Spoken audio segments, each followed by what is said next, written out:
Gracias hermanos por visitar nuestro canal Regreso al Padre de la Misericordia. El Padre Celestial te espera. Tu canal. Divina Voluntad. Desapego de las criaturas. Libro Cielo, capítulo 1, 23. Jesús dice: estas pláticas te llenan la mente de cosas que no pertenecen a mí. Te circundan el corazón de polvo, de modo que te hace sentir débil mi gracia, no más viva. Imítame a mí. Cuando estaba en la casa de Nazaret, mi mente no se ocupaba de otra cosa que de la gloria del Padre y de la salvación de las almas. Mi boca no decía otra cosa que discursos santos. Con mis palabras buscaba reparar las ofensas al Padre. Trataba de asaetear los corazones y atraerlos a mi amor, y primariamente a mi Madre y a San José. En una palabra, todo nombraba a Dios. Todo se oraba por Dios y todo a Él se refería. ¿Por qué no podrías hacer tú otro tanto? El santo del día. Santa Rosa de Lima. Isabel Flores de Oliva, Lima, 1586-1617. Perteneció a la Orden de los Dominicos. Fue la primera santa de América. A los 20 años tomó el hábito de terciaria dominica y consagró su vida a la atención de los enfermos y niños y a las prácticas ascéticas, extendiéndose pronto la fama de su santidad. Fue canonizada por la Iglesia Católica, que la declaró patrona de Lima y Perú, y poco después de América, Filipinas e Indias Orientales. Santa Rosa de Lima nació el 20 de abril de 1586. Era hija de Gaspar Flores y de María Oliva. Tuvo 12 hermanos. Recibió bautismo en la parroquia de San Sebastián de Lima, siendo sus padrinos Hernando de Valdés y María Orozco, y fue confirmada en 1597 por Santo Toribio Alfonso de Mogrovejo. Aunque había sido bautizada como Isabel Flores de Oliva, en la confirmación recibió el nombre de Rosa, por una visión que tuvo su madre, en la que el rostro de la niña se convirtió en una rosa. Santa Rosa asumiría definitivamente tal nombre por una visión más tarde, cuando entendió que era Rosa del Jardín de Cristo, y adoptó la denominación religiosa de Rosa de Santa María. Aprendió música, canto y poesía de la mano de su madre. Con las labores de costura ayudó a sostener el presupuesto familiar. Se destacó por su abnegada entrega a los demás y por sus extraordinarios dones místicos. En la adolescencia, Santa Rosa se sintió atraída por el modelo de la dominica Santa Catarina de Siena, mística toscana del siglo XIV.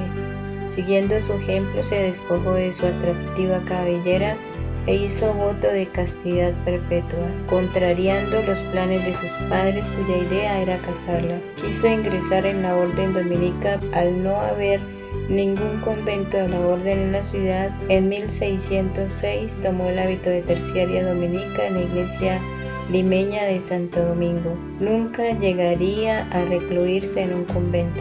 Rosa siguió viviendo con sus familiares, ayudando en las tareas de la casa y preocupándose por la educación cristiana de los niños y el cuidado de los enfermos. Llegó a instalar cerca de su casa un hospital para poder asistirlos mejor.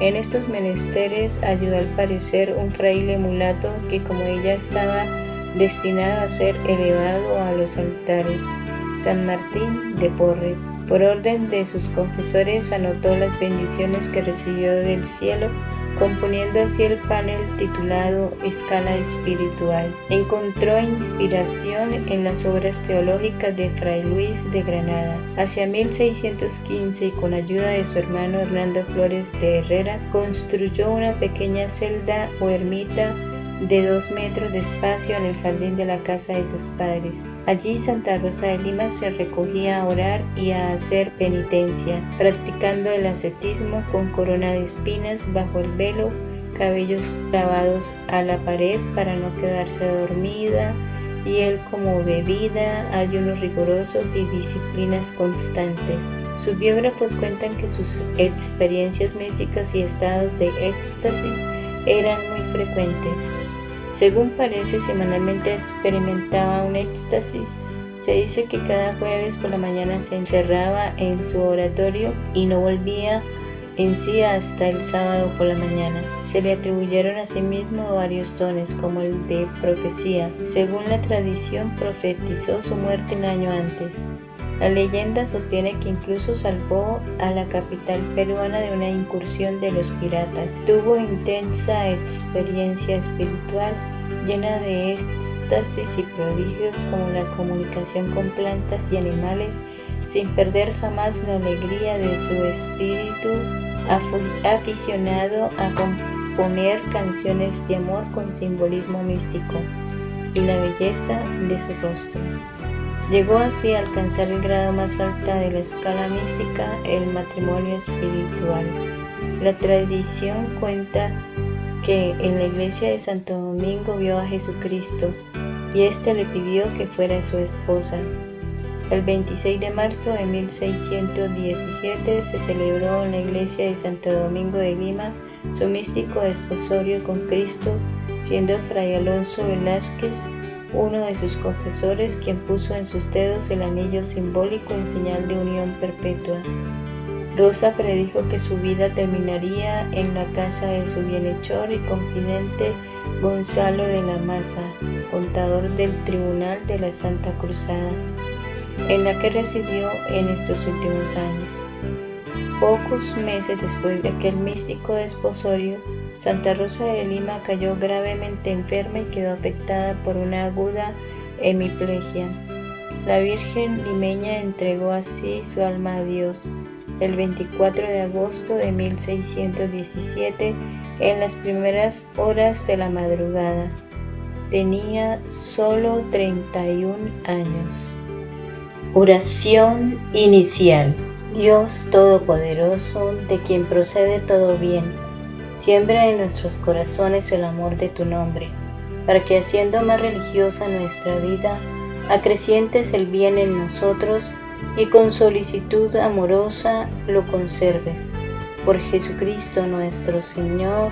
Amén.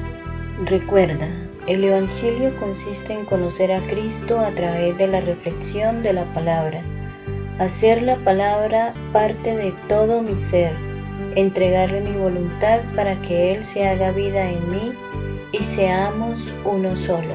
Frase evangélica. Sé quién eres tú, el Santo de Dios. Lectura del Santo Evangelio según San Lucas, capítulo 4, versículos del 31 al 37.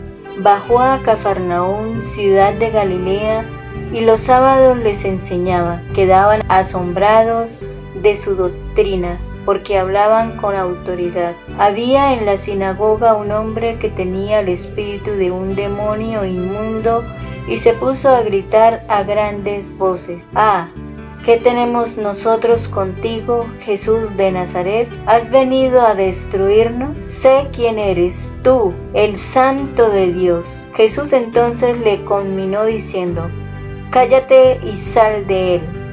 Y el demonio, arrojándole en medio, salió de él sin hacerle ningún daño. Quedaron todos pasmados y se decían unos a otros: esta manda con autoridad y poder a los espíritus inmundos y salen. Y su fama se extendió por todos los lugares de la región. Palabra del Señor. Gloria a ti, Señor Jesús.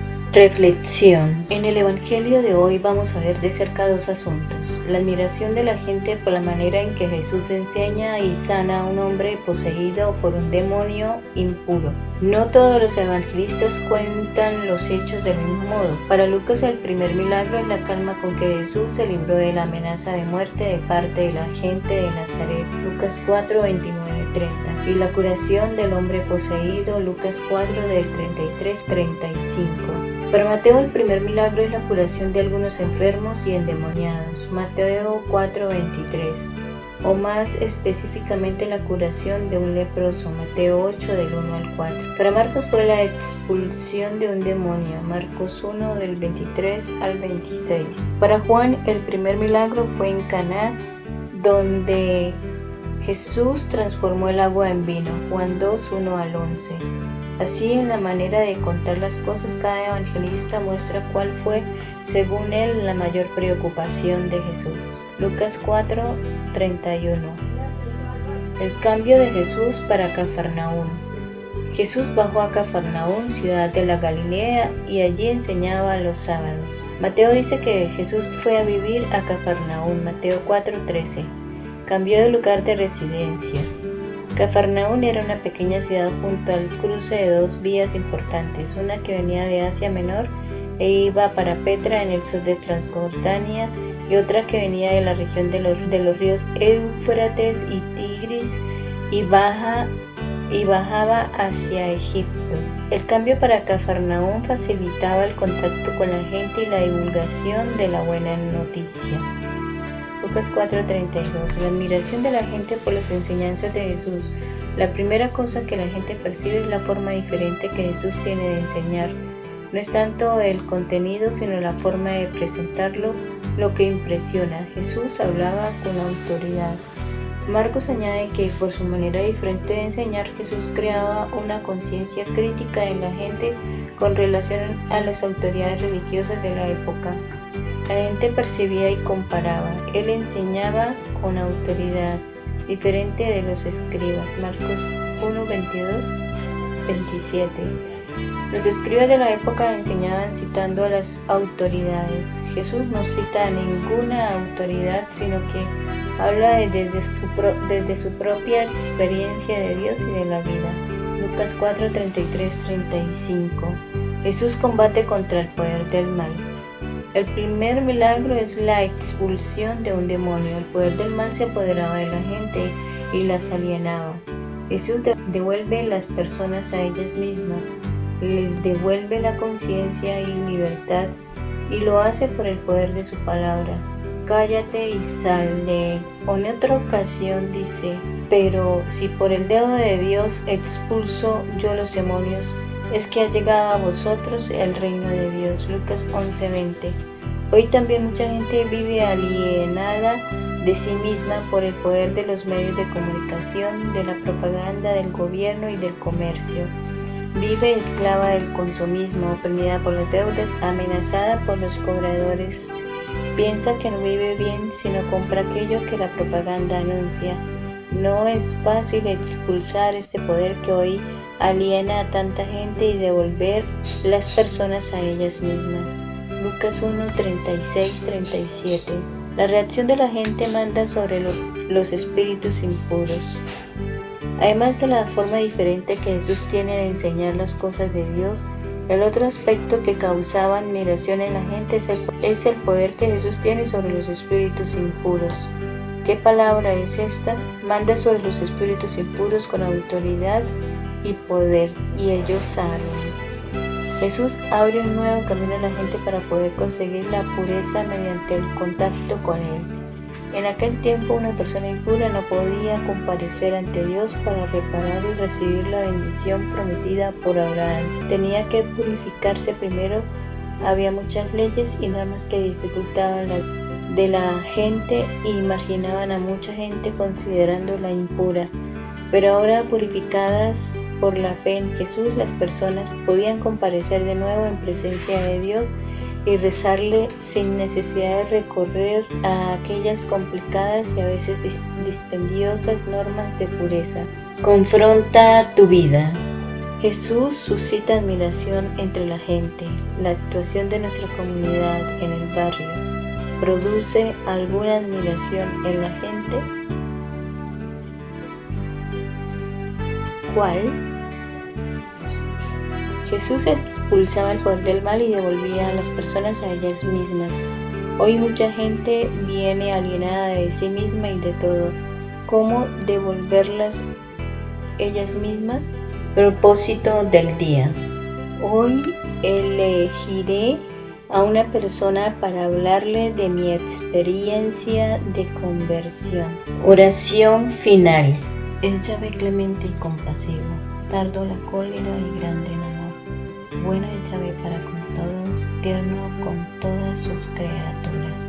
Gloria al Padre, y al Hijo, y al Espíritu Santo, como era en el principio, ahora y siempre, por los siglos de los siglos. Amén. Todo para gloria de Dios. Feliz y bendecido día, hermanos.